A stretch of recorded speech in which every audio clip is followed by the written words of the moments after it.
Endi esa o'rta asr falsafasining eng murakkab va eng intellektual bosqichi skolastika haqida gaplashamiz.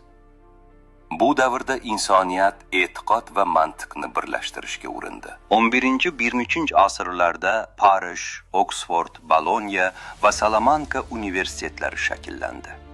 Bu yerda trivium, grammatika, ritorika va dialektika, kvadrivium esa arifmetika, geometriya, astronomiya va musiqa o'qitilgan. Universitetlar Yevropa tafakkurining asosiy markaziga aylandi. Aristotel asarlari musulmon sharqi orqali Yevropaga qayta kirib keldi. Al-Farabiy mantiq va siyosiy falsafani rivojlantirdi.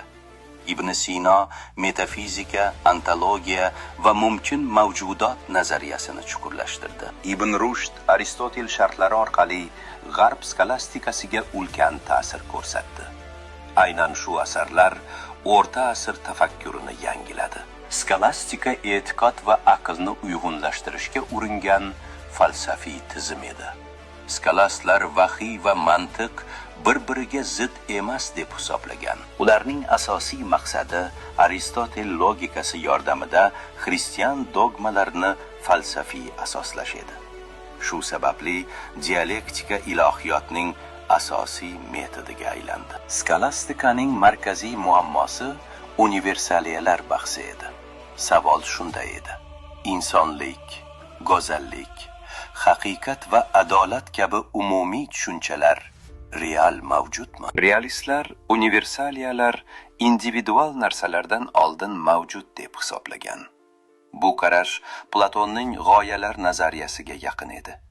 Nominalistlar esa universaliyalar faqat nom ekanini aytdi. Konseptualistlar esa ular inson ongida mavjud deb tushuntirdi. Aynan shu bahs keyinchalik epistemologiya, empirizm va ilmiy tafakkur rivojiga katta ta'sir ko'rsatdi. Pierre Abelard dialektik metodni kuchaytirib, mashhur ha va yo'q usulini rivojlantirdi. U qarama-qarshi fikrlarni mantiq orqali tahlil qilishni ta'kidladi. Bu yondashuv keyinchalik universitet disputlarining asosiga aylandi va mantiqiy tahlilni yangi bosqichga olib chiqdi. Anselm Kenterberiyalik ontologik dalilni ilgari surdi.